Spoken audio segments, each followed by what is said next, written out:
I love the Raimi films, and I love Spider-Man games, which sounds like a match made in heaven. What could go wrong? This is the first of many movie tie-in games featuring Spider-Man, so start getting used to it. The game was released on a wide selection of consoles, and the developer this time around is Treyarch, who developed 4 Spider-Man games. Some of these titles that Treyarch developed around this time consist of the best Spider-Man games out there, and those games being Spider-Man 2 and Ultimate Spider-Man. But let's pedal back a bit. This review will focus on Spider-Man, as this game features a unique story that was based on the movie, and it includes villains who weren't in the movie in an attempt to expand the length of the game. So, let's dive right in. Wait, what's the game's name? The game begins with Peter hunting down Uncle Ben's killer, and eventually confronts the killer, only to discover that he's the same thug he let go away earlier. While Peter is shocked at this discovery, realizing that he could have prevented his uncle's death, the killer accidentally falls out of the window and falls to his death. After this, Peter decides to use his powers for good and becomes Spider-Man. Meanwhile, Norman Osborn and fellow Oscorp scientists are investigating the appearance of Spider-Man and think he's the key to unlocking the super soldier serum that they've been working on. So they send robots after Spider-Man to get his spider DNA. After that little fiasco, Spider-Man spots the villains Shocker and Vulture robbing a jewelry store and decides to give chase. Going after Shocker first, Spider-Man follows him and his goons to Grand Central Terminal, continuing into the sewers and finally confronting and defeats Shocker in the subway station, who then tells Spider-Man about Vulture's lair.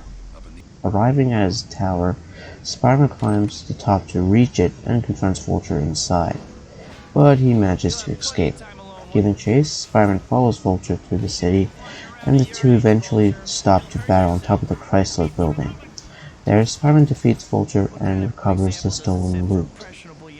Meanwhile, Oscorp has come up with a new strategy to capture Spider-Man. They create spider-shaped robots that can scan for his DNA to find Spider-Man much easier. However, Norman's scientists inform him that there are 2 people with arachnid DNA in the city, the second of whom is revealed to be Scorpion. Both Spider-Man and Scorpion team up to destroy all the robots in an underground parking lot, but it all ends in a battle in a subway station with Spider-Man defeating Scorpion. Later, Norman is fired from Oscorp, so he decides to test the incomplete serum on himself. However, the experiment goes wrong and Norman becomes the Green Goblin and terrorizes the city. Peter suits up as Spider-Man, he rescues Mary Jane, and then stops the Green Goblin afterwards. The Green Goblin offers Spider-Man an alliance, but he refuses.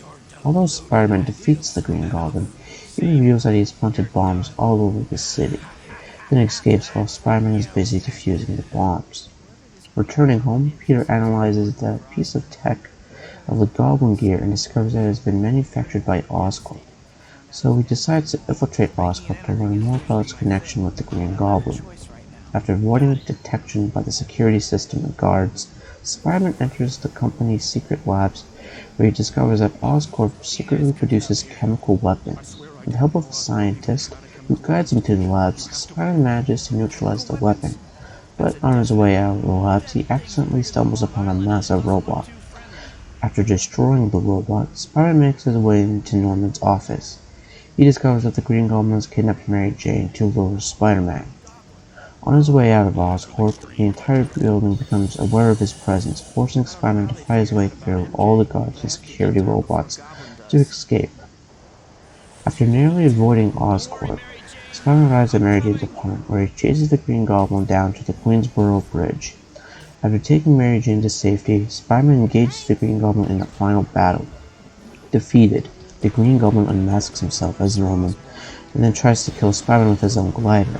However, he accidentally impales himself and dies. The game ends with Spider-Man and Mary Jane reuniting and sharing a kiss.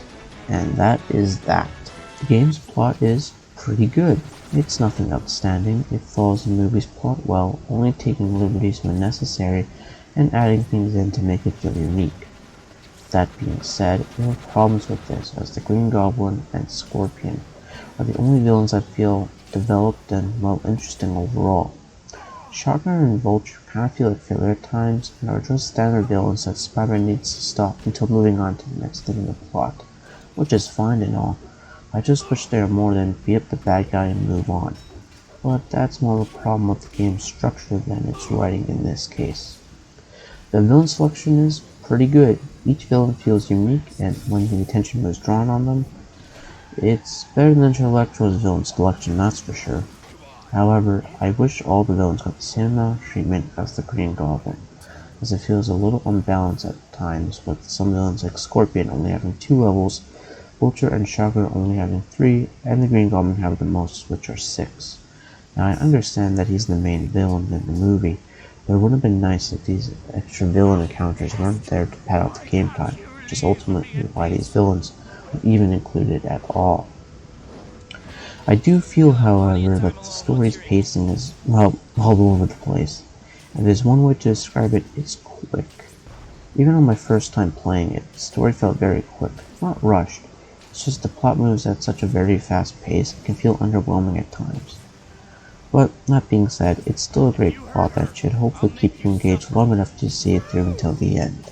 The gameplay, on the other hand, hasn't changed too much, but it feels much better as it's gotten upgraded. Even though Trek only had a year of work on it, I can say it feels much better than Spider-Man 2000 and Enter Electro's gameplay by a long shot. It's still not perfect. It feels clunky at times. Moving around feels fine. It's a lot better than the previous 2 games, that's for sure. This is the first Spider-Man game that has a controllable camera, and it could be better whenever you move Spider-Man around. You want to change the direction of the camera angle. 9 times out of 10, Spider-Man will be locked into the direction that you're moving before you change the angle. Yeah, it's annoying at points. The camera isn't great, but at least it's working, so I can't complain too much though. Combat feels smoother this time around, and the combos that you can perform have expanded greatly, as you have a wide selection of combos to pull off, and most of these moves are super easy to use during combat. However, this list can seem very overwhelming due to the vast variety of combos at your disposal to use. Quite frankly, I think there's too much to remember here for the movesets, so most times you might forget half the list or only remember certain ones. So in some cases, this does hurt the combat, but yet at the same time it doesn't. It's a double-edged sword, that's for sure. Web attacks return and they act exactly the same as the last time, so there's not a whole lot to discuss here. A little disappointed, but it is what it is. You can upgrade your web attacks by finding hidden golden spiders throughout the levels. They are a bit more powerful, and that's another thing too, golden spiders. Definitely be on the lookout for these things, as they will unlock new combos that will help you throughout your adventure. Most of them should be pretty easy to find, only a few of them are actually kinda hard to find. Web slinging has changed a bit here too. Now you can perform continuous web slinging instead of only shooting 2 webs. It's kinda sad that it took this long to get a feature like this, when it could have been implemented into Enter Electro. Anyway, you can still fall to your death, so, be careful. If you hold down the swing button, you can go fast, but it's harder to control, however. This is helpful during the chase missions with Vulture and the Green Goblin, so keep that in mind. I think the web slinging here is nothing special, but it's interesting to note that Treyarch was going to make the web slinging that was seen in Spider-Man 2, but they couldn't implement it because the idea was brought in late into development. Unfortunately. But it's a really cool idea that this was even thought about. I think web slinging is great, and it feels good. A tad clunky, but good overall. The gameplay is really strong here, and out of the Spider-Man games that hit this gameplay style, I think this one controls the best. That's a no-brainer. It just feels good and responsive here. It's not perfect, but it feels a lot better than Spider-Man 2000 and Enter Electro. This is the last of this gameplay style, as I want to return to Spider-Man Shattered Dimensions. And, well, that's pretty much it for the gameplay. Now on to the levels. This game's level structure may feel very similar to the last few Spider-Man games, and that's because it is. Now, is that a bad thing? Yes and no. The game follows the footsteps of the previous games by having a level after level type system, which is fine and all, but there's nothing different here other than that, well, most of the stuff's been done before in this game or any others before it. But I do enjoy these levels though. I think they look fantastic, well designed, and aren't too challenging. Well, okay, except for a few levels, mind you. But let's take a deeper look. The first 3 levels are dedicated to finding Uncle Ben's killer. The first level takes place outside and it honestly looks great for its time. This area teaches you how these types of levels work and it's overall a great introduction. The next 2 levels are set in a warehouse, and well, you should know my thoughts on these types of levels by now. You have another outdoor level, and the only thing different about this one is the time of day and robots trying to kill you. I feel it's a rather simple level. The next set of missions revolve around Chopper, and I like these levels. They feel more fast-paced and action-packed. You got more objectives this time around, so it's great to see the game being do more things. The environment in this level is Grand Central Station, and it won't be the last time we'll see this place again. It's just so cool seeing New York landmarks being implemented in the Spider-Man games. The last set of Shocker levels take place in the subway and sewers. I don't mind these missions, they're fairly quick for the most part.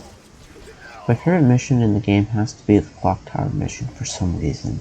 I just love this level. It's got a lot of great elements, such as it's fast paced, you have to avoid enemies if you want to survive, it kinda feels like a bit of a gauntlet. The music's fantastic, the banter between Spider-Man and Vulture is a nice touch, and I also love the atmosphere in this level, it's just great. After we reach the top, you gotta chase Vulture around the city. Trying to keep him in your view distance is kind of annoying at times, but other than that, I don't have a whole lot to say about this one. Protecting Scorpion isn't too bad, but it's annoying trying to find those robots, especially when you're trying to find the last few. At least the setting's different, so I can't complain too much. Now we're on to the Green Goblin levels, and these levels don't joke around. These levels are super action-packed, and I like it. Mainly because they feel crazy and intense, as the Green Goblin should be. The backdrop of these levels is pretty accurate to the movie, only difference is the time of day and, well, disarming bombs. After those levels, we dive into some Metal Gear territory as you need to sneak around Oscorp. These sound great on paper, but these levels are massively different than what's been done before in previous Spider-Man games, and it's a breath of fresh air. These types of levels have a very slow pace to them, and, well, that's either a good or a bad thing, depending on your viewpoint. For me, I don't mind them, but they can't overstay their welcome in my opinion. But at least this section ended off with a bang, as you try to escape Oscorp with 9,000 robots chasing your ass. Last 2 levels are again with the Green Goblin. One of them is another chase level. This one's a bit more difficult as Vulture, as he had to stop every now and then, but with the Green Goblin, not so much. You need to keep up with him if you want to see the end of the game. I remember playing this game for the first time and this mission was super annoying, but it was kinda my fault for not knowing how to swing faster. And, well, that's pretty much it for the levels. We'll get to the bosses shortly here, but I just want to give out my final thoughts on the levels. They weren't bad. I feel Treyarch did a good job with these levels. However, theming them are definitely repeated, and, well, it's hard to ignore that fact. I think it just comes down to the fact that, how much time they had to work on the game and think of new themes or backdrops with the time constraints of movie time games. But then again, it's hard to think of new concepts. I just don't have a whole lot to say because I've probably already given my opinion on these types of levels overall. These levels are good, but I think they could have done more with them in my opinion. Alright, how do the bosses stack up this time around? Well, I think they're okay. They seem kinda simplified this time around, which is odd to say. I just didn't have much difficulty with any of the bosses with the exception of the Green Goblin and Scorpion. Funny how that works. Uncle Ben's killer is just plain annoying as he's constantly throwing grenades and shooting at you. Just keep your distance and you'll be fine for the most part. I find Shocker to be a little more challenging than his last encounter, which is fine and all. It's just a matter of waiting until you have an opening to deal any damage. Rinse and repeat. Vulture is again rather simple, but before you can deal any actual damage, you have to attack his armor, which is blue. You can tell these bosses are quite repetitive, like good lord. Whenever I fight a boss in this game, I just go into autopilot. It's not even funny. And it's a shame too. You'd think by now that they've put more effort into these fights to make them more action-packed and exciting. Whoa. Sorry there, I kinda got off track. Let's continue with Scorpion, and he's definitely more challenging than the others, as he constantly moves around the area. It also deals quite a lot of damage, so definitely keep your distance from this one for sure. The two Green Goblin boss fights are, well, they're pretty much identical. There's nothing different about them. He kind of alternates between his glider and being up close and physical. He's one tough son of a bitch, that's for sure. So don't expect him to be easy peasy like the other bosses. And that's pretty much it for the battles. They aren't too bad, but they don't really offer any sort of challenge except for the Green Goblin. Kinda went into a rant earlier about the boss fights, and well, that's pretty much my thoughts on them. So let's wrap up this section. Now, onto the bonuses. And oh boy, do we have some cool stuff here. There are some alternate costumes, but only a few, like the Alex Ross Spider-Man suit. Here's a cool thing about this suit. If you equip it, the Green Goblin suit will also change as well, and that's pretty awesome. You'll also get some neat things here, like the bowling minigame, which isn't too bad. I think it's kind of fun. There's a secret campaign where you play as the Green Goblin, which is really cool. This What If mode takes you through the main story again, but now you play as Harry Osborn as he tries to uncover the mysterious death of his father. Goblin's gameplay is very different from Spider-Man's, which isn't too surprising here. You have full control of the Goblin's arsenal, such as his glider and his pumpkin bombs.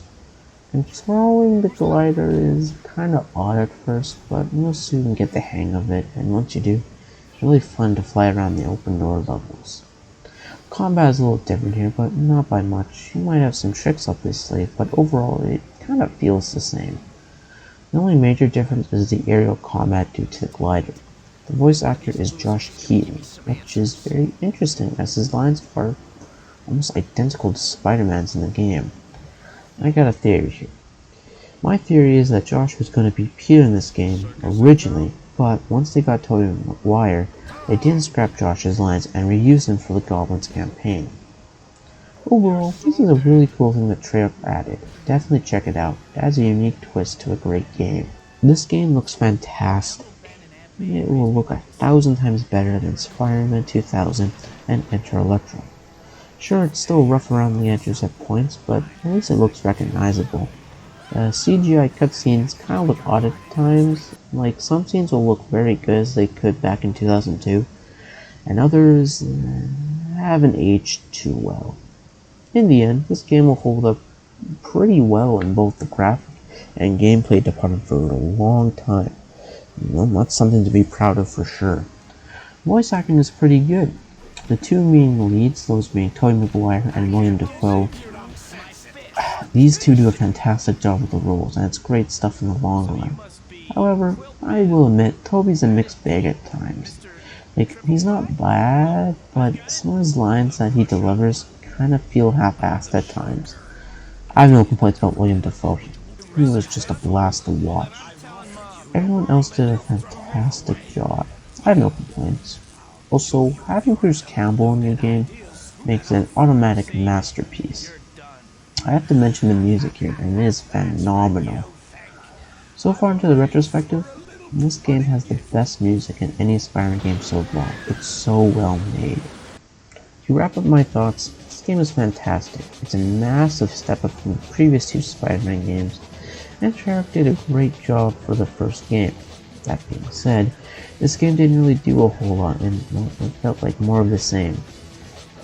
Perhaps things might be different the next time around. Not chance though. Anyway, despite this game's shortcomings, it's still a solid game at the end of the day, and out of the Spider-Man games I had this playstyle, I'd say this one's the best. For now, maybe. Next time, we'll take a look at Spider-Man 2, the game that changed Spider-Man games forever. Thank you for watching, and if you enjoyed this video, please share and subscribe.